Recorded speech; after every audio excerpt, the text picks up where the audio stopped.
পোশাক কারখানার ভিতরে জাল টাকা তৈরির কারখানা গড়ে তোলার অভিযোগ উঠেছে সাউথ বেঙ্গল অপারেটর্স নামে কারখানার মালিক শওকত হোসেনের বিরুদ্ধে।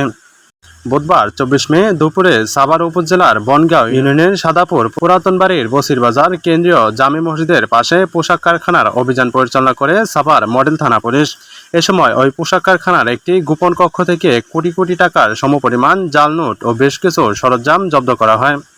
জাল টাকা তৈরির অভিযোগে পুলিশ কারখানার মালিক সহ 3 জনকে আটক করেন। বুধবার দুপুরে ঢাকা কেন্দ্রীয় পুলিশ সুপার আসাদুজ্জামান প্রেস ব্রিফিংয়ে এ তথ্য নিশ্চিত করেন। একজন ব্যাংক কর্মকর্তা এর সাথে জড়িত আছেন, যদিও উনি চাকরিচ্যুত। তা আমরা এই চক্রটিকে গ্রেপ্তার করতে সক্ষম হয়েছি এবং এই ব্যাপকভাবে জিজ্ঞাসাবাদ করলে এই চক্রের কারা কারা আমরা হয়তো জানতে পারবো। ঢাকা জেলার পুলিশ সুপার আসাদুজ্জামান বলেন, বুধবার সকালে সাভারের অন্ধ মার্কেটের সামনে জাল টাকা দিয়ে লিচু কিনতে গেলে দোকানদার সহ স্থানীয়রা জাল নোট শনাক্ত করেন।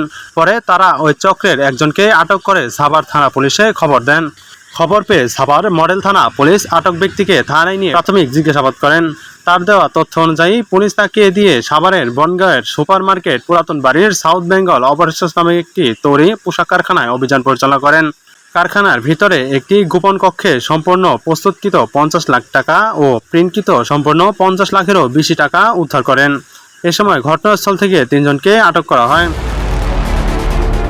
ঢাকা জেলার পুলিশ সুপার আসাদুজ্জামান প্রেস ব্রিফিংয়ে আরও বলেন, আসামিদের জিজ্ঞাসাবাদে জানা যায় সাউথ বেঙ্গল অপারেশন নামক গার্মেন্টসের ভিতরে যে জাল টাকা তৈরি কারখানা গড়ে তোলা হয়, এর সঙ্গে সাবেক ব্যাংক কর্মকর্তা সহ কয়েকজনের সহায়তার তথ্য পাওয়া যায়।